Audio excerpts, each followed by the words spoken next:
Blog Talk Radio.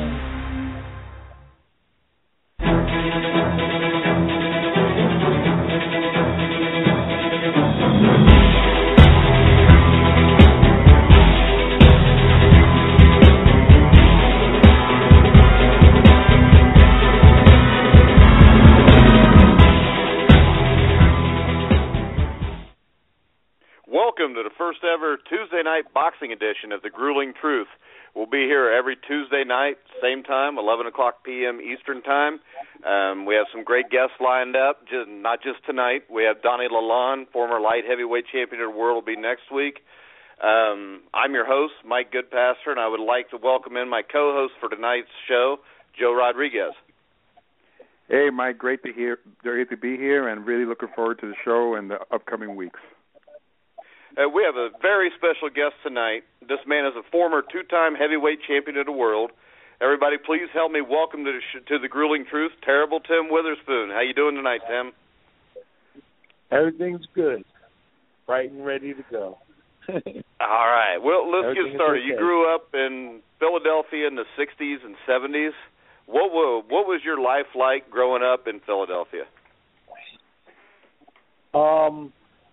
What was it like? What was it like to grow up in Philadelphia?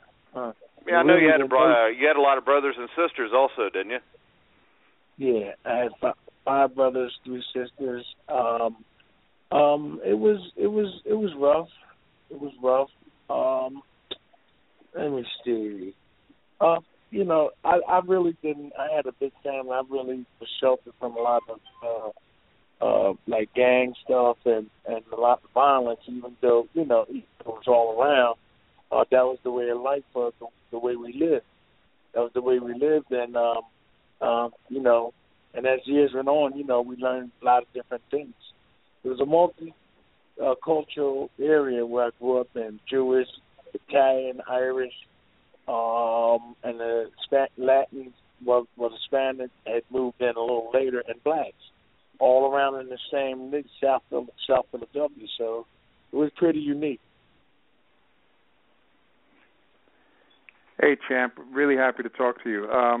Who was your biggest influence growing up in Philly?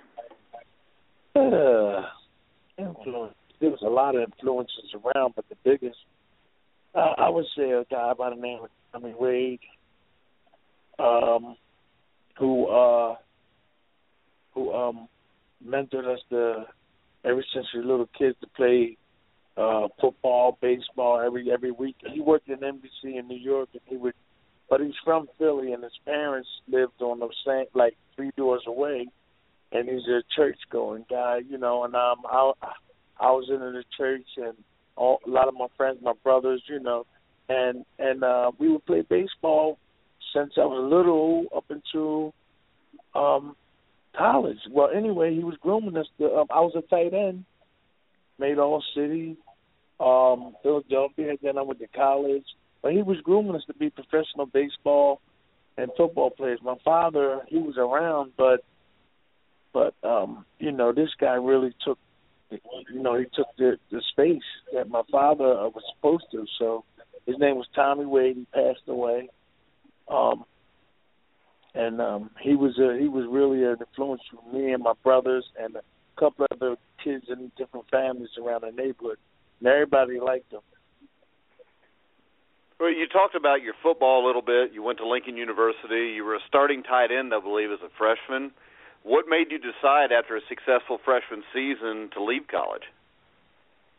I went to Lincoln University. College was rebuilding. It was rebuilding sports and stuff, and I was trying to fit in. Me and my childhood friend Keith Davis, who I grew up with, he won all Pennsylvania, and I was just all Philadelphia. He was a tackle, and we both went to the same college because of our marks wasn't the scores and stuff wasn't high enough, so we had to go to a smaller college, and so.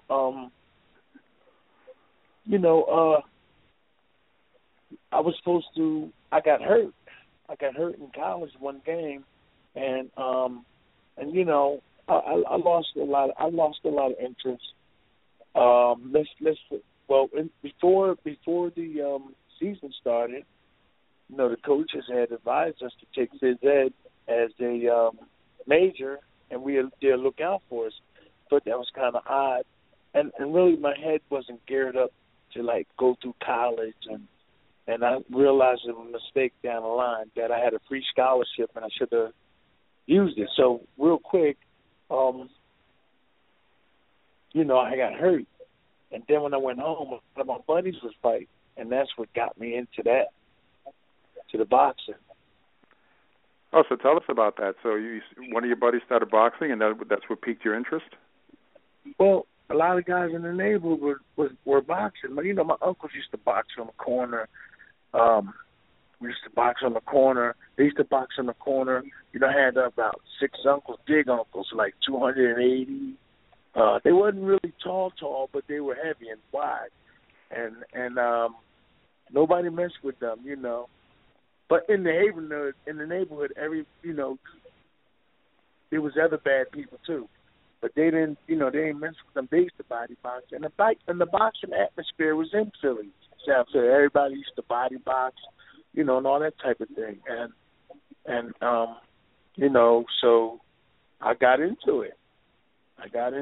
And wow, here I am today talking to you guys. Yeah, highlight of your career. Yeah, that's all right. You talked about that a little bit. I know your amateur career was only about 6 or 7 fights long. Yeah, I think probably the biggest name you fought in your amateur career was Mervis Frazier. Maybe tell us a little bit about your amateur career. Well, my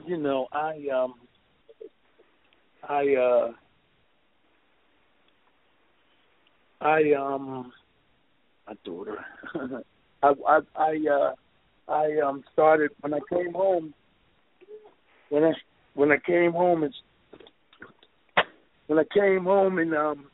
started boxing. Oh, see, my daughter took me. I'm sorry, everybody. That's all right. Wait a minute. Okay, now I had to get a apple juice. Sorry, guys. That's okay. I'm ready. I'm back now. That's my English daughter. That's all right. We've all got kids, so we know how that can be. Well, she asked me for a juice. The juice that she thought she put in the refrigerator, and she didn't. She put it in the front room. I'm up here in Hazelton, Pennsylvania, training kids like 4 days a week. So that's where I'm at right now, in like a training camp atmosphere. And we got some real good products, and I'll tell you about them later. So you was asking me about my amateur career. I had a trainer that was. I had a trainer that most young people when they get into the game, they don't really know who's a good trainer, who's not. They just get in and just keep training and win the fight. So I got with a trainer that really wasn't a good trainer, and later on I found out he wasn't. But I still fought. He put me in my first fight with a 6 or 5-time Golden Glove guy, and I only boxing training for 3 months. I got pretty banged around, but I survived. It was cool. But then every fight after that, I got in shape, and I won like 3-4 in a row, and then I won 5 in a row. Then I lost to Marvin Frazier, the son of Joe Frazier. I lost to him, and the talk was around the city and everything that this new guy, this new boxer, Tim Witherspoon, just take a look at him. And I went with some people that financially helped me and just pushed me. Just like Tyson had his people, his 2 managers, I had a guy named Mark Stewart that was pushing me the same way. And some things happened along the way which caused us to get sold to Don King. So we was with Mark Stewart, and he was getting us fights, me and my brother Anthony. I think I might be going a little bit too far, but I was an amateur, and right after I fought Mark Stewart, people knew. They said, "Who is this guy, Tim Witherspoon?" He lost to Marvin Frazier, but we know he's good. Something must be. I had that trainer, and I got a new trainer. Things changed for me. So I started winning. When I turned pro, I won my first, 14 fights, but the fights were easier when I got another trainer. So, you know, that's what young people don't realize. You know, who's a good trainer, who's not. And was that around the time you got with Slim Jim Robinson? Yeah, exactly. When I was with this guy named Clarence Booker, we was training, you know, and I noticed I was getting hit, you know, and then I tried to not get hit with some of the stuff that I already knew, you know, try to get out of the way of the punches. And then when I saw other trainers, I said, there's a little bit something different over here, you know. And then what really put the icing on the cake is when I found out that Larry Holmes, when I was a young guy, wanted me in the boxing game, wanted me to spar with me, heard a lot about me, and wanted me to had a salary of maybe $800 to $1,000, and the trainer never told me. He never told me that Larry Holmes wanted to, and so this is when I realized that he wanted me to go out and into the world of boxing to find somebody better than him, or find out he wanted to keep me locked in. And that was one of my first lessons, you know, in the boxing games. He held me back, didn't tell me. And when I found out later, I was really upset. But it worked out in the long run. I went on to fight him. I went with Don King, and I went on to fight him. But I would have been his sparring partner first. And I'm glad it didn't go that way. He didn't want people to know. This trainer didn't want other people to know that he didn't want me to realize there was other trainers out there that was really good. And he tried to keep the cap on the bottle as long as he could. But eventually he probably knew I was going to find out anyway. Yeah. Clarence Booker. Well, you talked a little bit. You became a sparring partner for Muhammad Ali. Yeah. In preparation for the Holmes fight. I mean, how did you get that job, and what was that like? Well, you know, when I left Clarence Booker, I went up to the mountains with a light heavyweight named Matthew Saab Muhammad, and I was training with him for a couple of his fights, and then Muhammad Ali, it was his training camp up in Deer Lake. He came by one day. Just seeing what was going on, and he noticed we was in there, and he said, "Hey, I'm going to come back and fight. I'm going to fight." I think he said he's going to fight Larry Holmes. And he said, "Hey, I would like for you to be my sparring partner." And he said that to me. And then I think he stayed at the camp a couple of days, and he left. And then we were still at the camp when he came back. And then he started training. So it was Saab Muhammad. Eddie Mustafa. Saab Muhammad left. God bless him. He just passed away, one of the greatest light heavyweights in our era. Matthew Franklin, they called him. Eddie Mustafa Muhammad, who was Eddie Gregory, came up to camp. We got a job with him. So Ali came back up to camp, and that's when I started boxing with him. But the thing is that you know, my whole life and the way things have been going, I'm just talking about some things, but I have a book out, and the book got canceled. It was called Terrible Times, and I can't reveal everything, but for what I'm saying so far, it's really not telling the whole big story, but giving everybody a feeling of a little bit about me. But the book Terrible Times, I had to discontinue it. These people from England was writing it. Writing a book, and then when somebody offered me a movie deal, and I told the people in England that somebody offered me a movie deal, but I didn't want them to have anything to do with it, and I think they got upset with it. They rushed the book, and it got messed up, and I had to cancel it. And now me and my cousin, Murad Zayed, is writing the book over again, and I got to be limited to what I say, but what I said so far is really... It's really not a whole lot. So we might get to some issues where I won't talk about it. And that's good. Then the people can one day get the book, you know, but we still have enough to talk about anyway, that we don't want to hurt what I got to say in the book, right?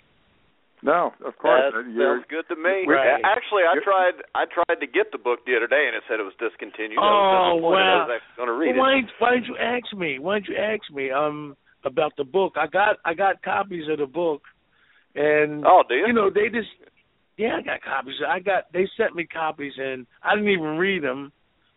Then they sent my cousin an electrical copy, and then he read some, and then when I read it, I said, "Whoa!" So I think that I said, "Whoa, man, this ain't really.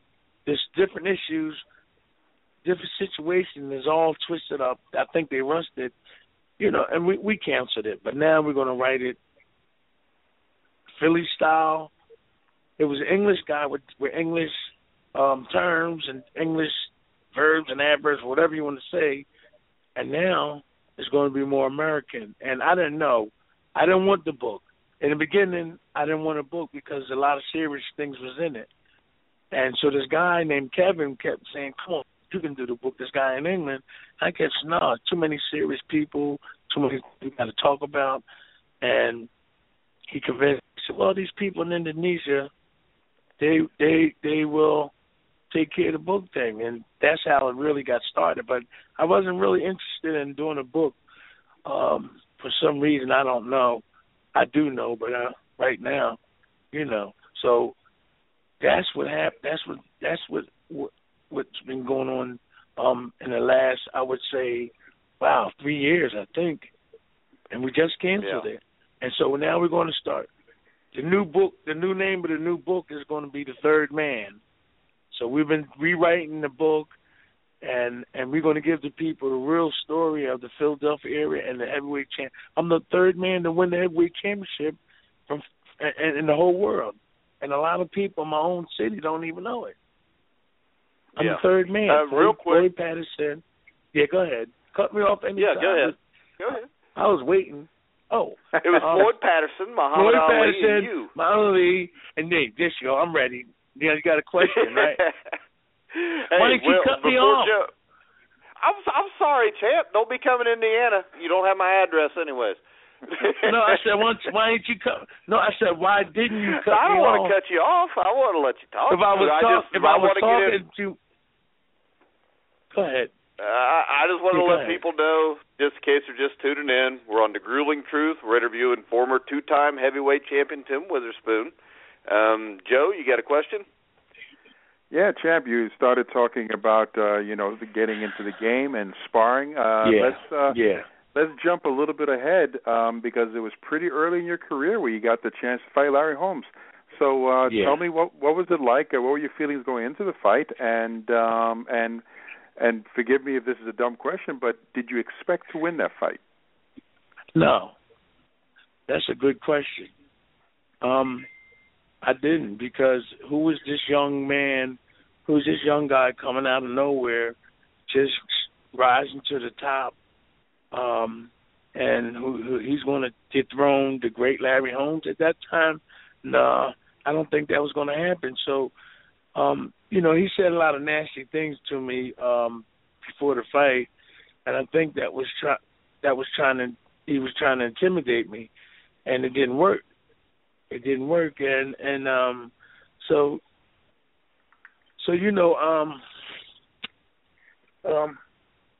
it was a great fight. I mean, in the ninth round, I didn't know where I was. I was like, when I hit him and hurt him, I think I was on a cloud somewhere, because all I heard was the last bell ring, and I knew some of the stuff I did, and I looked later on in the video. I said, wow, because that ninth round I had him hurt.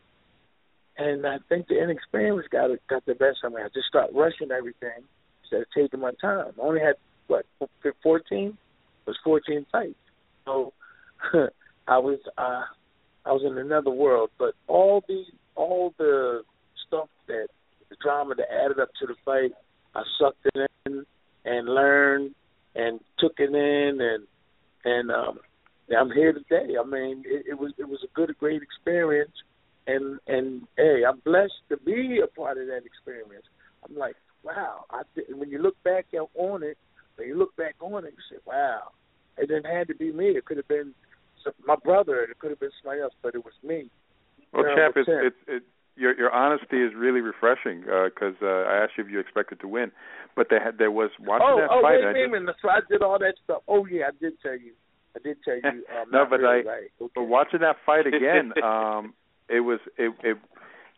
you may not have expected to win before you got in there, but there was some point where it was obvious you decided that, hey, I'm going to win this fight. When was that, or was there a moment you remember? Well, in the fight, I knew it. I know that I felt like I was winning. In the fight, I know that I was the victor, but I was putting my hand up after the fight. You know, I put my hands up, but I didn't really expect to win. When they said Larry Holmes, I said, okay, well, it's over. But, I said, well, okay. And I even, if you watch my interview after the fight, I said, yeah, he's only holding the title just for me because I'm going to get it. You know what I'm saying? If you watch the end, did you watch the end of the interview? Yes. Yeah, that's how confident I felt at that time. Only if I would have had techniques of training like Holyfield, and I don't know how Tyson got this strong, and I don't know how Holyfield extremely strong, but the methods that they use to get boxers in shape nowadays are more advanced. Like when I came in, it was when I 79, they were doing stuff, but everybody was living up to the tradition, the boxing tradition, just chopping wood and just doing that. And then I think over in Eastern European, they were doing other stuff like all the stuff that we doing today. They were doing all the, and they was experimenting that time. So I wish I would have did all that stuff that Holyfield was doing with weights, and all we did was chop wood, run, jump rope, hit the bags, and that basic stuff. And then we heard the Olympic kids started doing this other stuff. And now today they call it sports medicine. And I believe if I was motivated to participate in that, I think that I would have went a little bit further, So that's all right, Champ. It looks like we got a caller on the line. Caller, are you there? Caller? Mike, am I on? Yeah, you're on. Is this Dave? This is Dave. How you doing, Dave? I'm doing good. Tim, great to talk with you, and it's an honor. I followed your career with great interest and was just curious. Looking back at your career, what sticks out to you the most, and what are you the most proud of and feel the best about looking back? The proud. That is a good question, something that makes me want to think. What sticks out? What makes me proud? Well, just the thing, if I'm going to answer this correctly, what have I benefited? What sticks out? What the best thing? Say that again. What do you want me to say? Hello? I think he's asking you what would be the highlight of your career. What are you most proud of? Was it winning the title, beating Frank Bruno in England? There's so many. There's many different. I didn't expect to go that far. I didn't expect to be a champ of the world. And a lot of different events. Really, I'm blessed to be a part of. I really feel I appreciate it even being. I just wake up one morning and I'm heavyweight champ of the world. I worked hard. It happened so fast, but I didn't take advantage of it. So there's a lot of different events, the Brutal fight, the Larry Holmes fight. Here I am, coming out of nowhere. I'm fighting the champion of the world in 3 years after just becoming an amateur. Wait a minute, that's 8.5 years. I'm fighting the heavyweight champion of the world. Things move really fast. I'm with Don King. I'm hanging out with the Jacksons.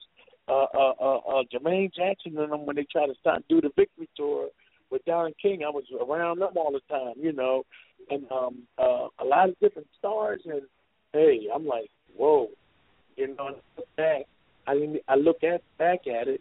I really didn't take advantage of a lot of just moved too fast. I felt like I couldn't even take advantage of some of these. And now I look back and I say, wow, I could have really took advantage. But I feel good that, hey, I went through it. I met a lot of people. I'm still being interviewed. So I did something pretty good. Well, you certainly did. I mean, not only you had a great career, you won the title twice, one of the very few to have done that. You mentioned Don King several times. I know you had a long, checkered relationship with him. Did the issues you had with Don King, did it take away from the enjoyment of winning the title? Yes, it did. It did. You know, I thought the boxing game was. I don't know why I thought it that way. I thought it was. Being with Mark Stewart, my first manager, I knew I was going to get taken care of. But when they got in trouble, they had to tell me to Don King. I didn't volunteer. But when all that happened and I went with them, you know, I just had to deal with things. You know, learn from there. We was left out in the cold. But you asked me that. What did you ask me? That did it take away all the issues you had with Don King? Right. Did it take away from the enjoyment you had of winning the title? Yeah, especially the money part. I mean, I'm not all money crazy thing, but and being able to negotiate a proper contract, you know, maybe put that contract up on the wall, on the plaque, and say, this is what I did. You know, that was taken from me. You know, we wasn't able to negotiate. You know, really, you know, at one time we couldn't bring a lawyer in. But you know, when I fought against Don King, nobody would come and help. You know, everybody would talk about him that he's this, he's a crap, he's this and that. But then nobody really helped. It was just us guys. Everybody would give their opinion. Oh, he's a piece of this, he's a piece of that. I found out there was other guys doing it too. As bad as Don. And now today, this is how the relationship is. I seen him about a year ago, and we was at this fight. I was in this guy's corner who was undefeated, and he was having a problem with Don. You know, it was in Vegas, and when I walked into the room, he walked over. We was walking in the same direction, and I said, "What's up, Don?" He said, "Hey, what's up, Tim?" And he said, "Oh man, I love you, man." And I said, "I love you back." Like that, I gave him a hug. But what I do, I don't think that I would rush to him to do anything. So what I'm trying to say is when we was up there saying Don King ain't this, Don King was that, all the people with the money and the networks, some of them made fun of us. Some of them didn't treat us because that was happening. I mean, yeah, well, is Don to blame? I think so. But the bottom line, everybody was talking and nobody helped. So I'm gonna treat it like, okay, he did what he did. These people suffered in this whole ordeal, but I guess he'll pay for what he do. But didn't nobody help us? Everybody's going around. He's crap. He's this. He's that. And other people stealing, and they was talking about that. And Don, he ran out. So I'm like this. Do I call him every day? No. Do I look for him or do I look on the internet for him? No. But when I see him, yeah, I'm going to say hi to him. Because I used to see them same guys suing each other and then going in the bar and drinking and joking. But all the boxers get treated a certain way. Yeah, I've seen them guys have to sue each other in the bar, drinking and laughing about it. Hey, Tim, real quick, I need to let everybody know our half-hour live show's almost over, but at the top of the hour at midnight Eastern Time, you can get the rest of the interview, which is another 15 minutes on archive time. Sorry to interrupt you, champ. Go ahead. No problem. I just wanted to say, hey, look, would I do business with Don? Yeah, I would do business. Or would I make sure everything would be the dots and shoes and everything is done right? Yeah, I would get a lawyer and all that. But at least people know try to protect myself and try to help other people. All that stuff was going on, you know. So they could still be in the back, sitting behind the man back.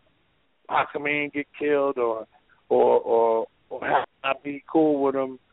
I just left it alone because if I keep on and Don King this, Don King that, he's going to win.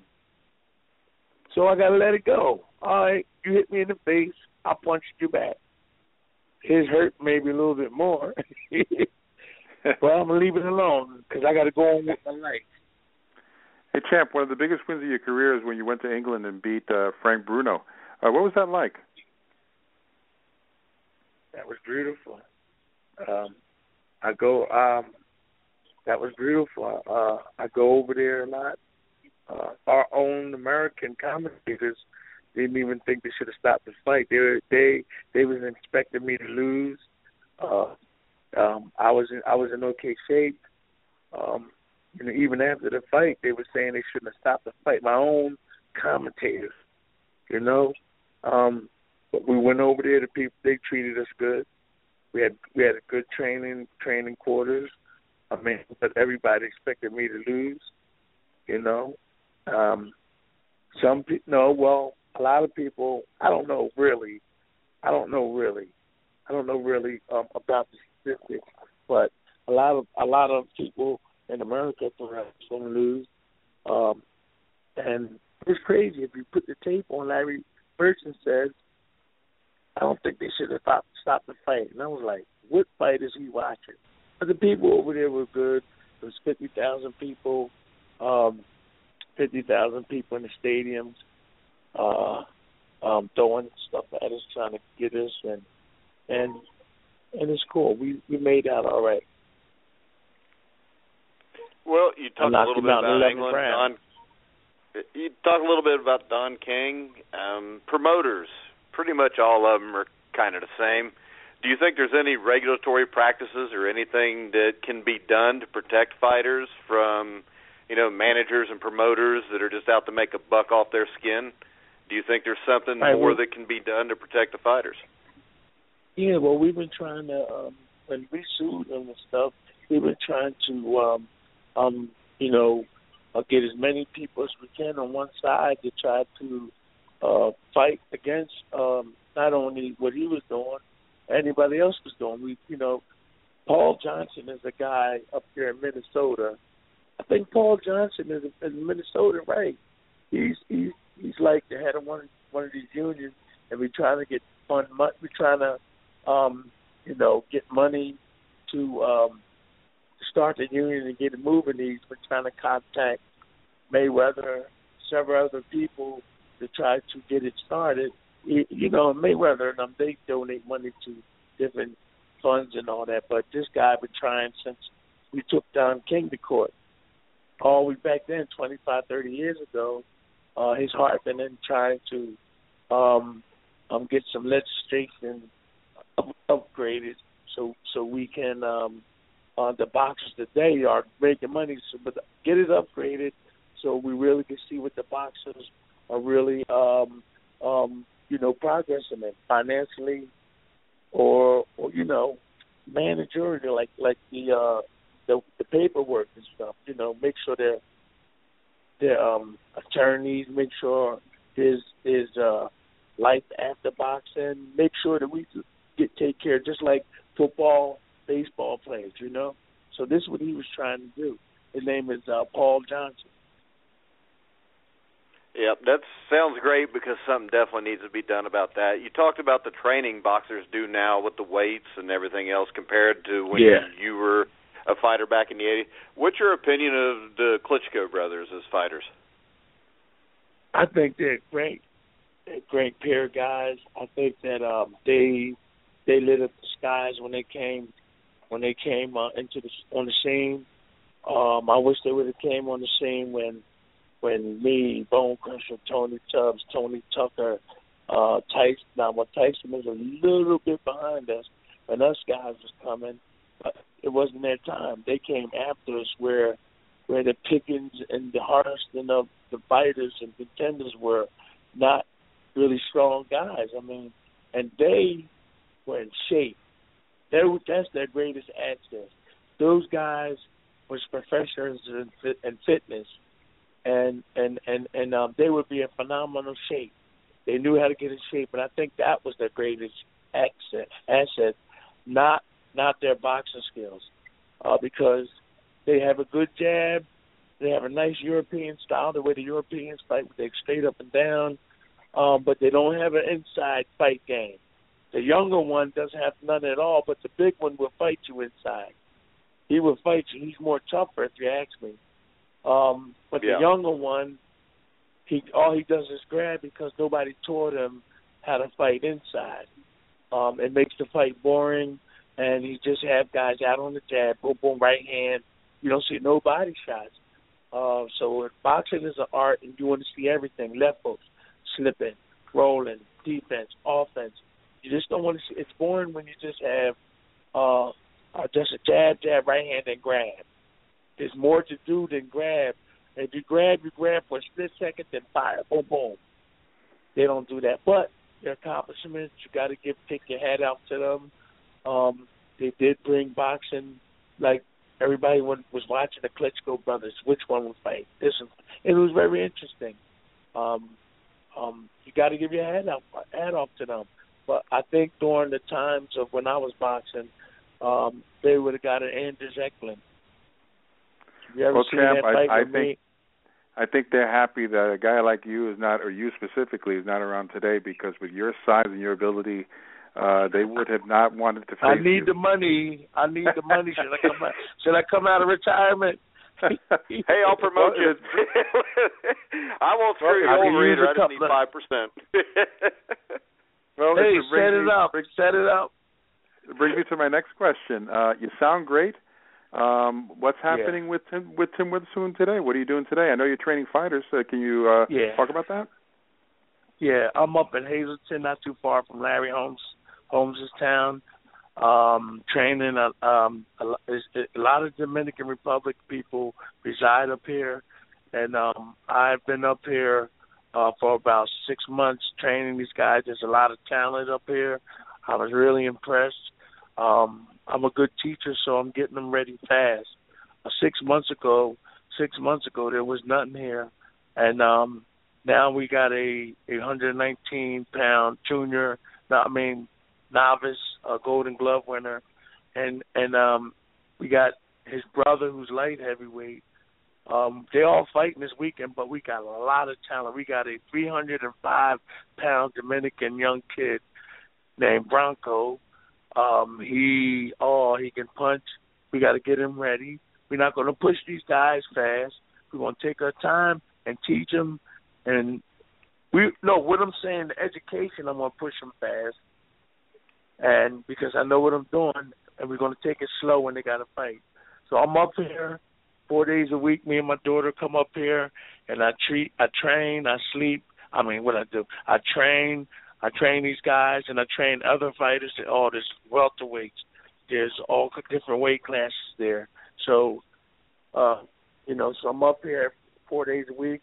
I'm doing a play called the Backstabbers. We try to get Larry Holmes involved with it. And in Philadelphia, this guy James Brooks, they call him Hollywood, is producing a play called the Backstabbers, and I play a part in there. We're waiting for that to materialize, to see some people come sponsor it, and we take it on tour. There's different singers involved, like Motown singers, old timers that's involved with the play, and I think there's something really fun because I get to practice like I'm an actor or something, and I go there every Tuesday in Philadelphia. But this Tuesday I had to cancel because our guys up here are fighting in Cherry Hill, New Jersey. So I've been going back and forth to England, doing training boxers, and I've been back and forth, man. I know pretty much about what's going on over there with the boxing too. I've been in all the gyms. So I decided to come home and try to form some type of base here because I've been over in England for like 4 months at a time, going back and forth and trying to find out what's wrong with boxing and try to get involved with boxing over there. I'm surprised that I don't get no work in the United States. I mean, I can probably get it if I start going to gyms but you know, who would want a 2-time heavyweight champion to train their boxer? And I'm thinking maybe it's because he knows too much. He might not only tell him how to fight, he might try to help. Might tell him what's going on. Right. Yeah. So I'm thinking it's hard to get it. I'm saying there's guys that don't really never fought and they got jobs. They got jobs with big boxers. I don't want to call no names, but there's guys that never fought, and there's guys with only 2 amateur fights, and they're with champions right now, making good money. And aftercare, we need aftercare for the fallen fellas like us. We finish boxing, there's no aftercare, so that's one thing we're trying to push too, aftercare. Well, we only got about 3 minutes left, so we got to ask you the question we'll ask everybody on our show between now and May 2nd. What's your prediction on the Mayweather Pacquiao fight? Okay. Okay, real quick. I think that I'm gonna start with Floyd first.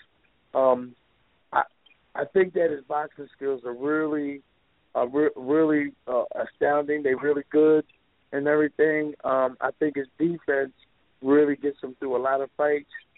Him being slick.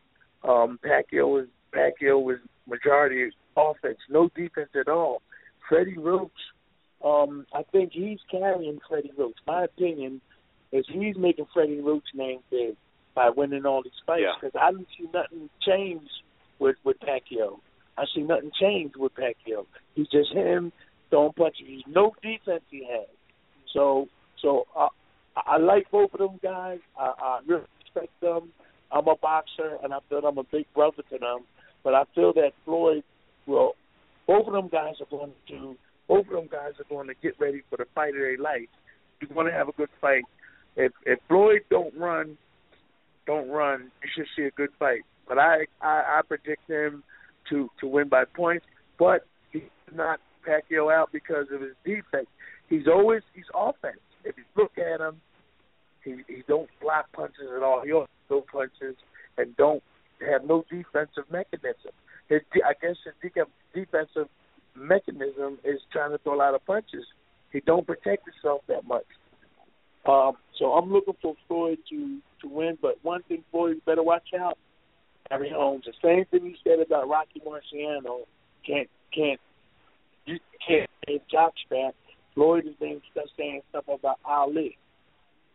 And I think that could be detrimental. People that like him are turn on him because if you read, he's saying that they're not better than him. Have you guys been reading on the internet?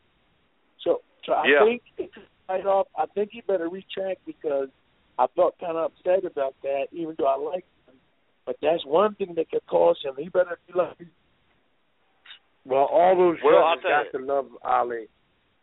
We're running out of time. We would love to have you back anytime, champ. It's been a great interview. I mean, the times I've talked to you this past week, been nothing but a pleasure. I mean, not just a heavyweight champ, you're a really humble individual, which is hard to find with people that, have achieved great things in life. So anytime you can come on, we would love to have you on. I'm sure Joe agrees with me. Absolutely. It's a real pleasure. And champ, I have to make a quick admission. When I first saw the Holmes fight, I thought you lost. And when I saw it again, I said, "You're the first person in my whole life said that." He changed his mind though after he watched it. So. But I did. When I watched it again, I said, "Wow!" So I was wrong, champ. But Tim. Once again, we're about to get cut off. I just want to thank you again. Anytime you want to come on, you're more than welcome. Thank you very much, guys. God bless you. Same to you. You all too, the best, Tim. champ. I'll talk to you later. Thank you very much. Bye-bye. Thank you. See ya. All right, guys. Remember, next Tuesday night, we will have another episode of The Grueling Truth Boxing, which will be Donnie Lalonde, former light heavyweight champion of the world. Tomorrow night, you can listen to The Grueling Truth Football Show with me and my co-host, Matt Andrew Scavage. We'll be talking to top 10 wide receivers in NFL history. And then Thursday, we will have a special draft preview with Todd Stussy, who was a guest earlier this year. His draft app's coming out.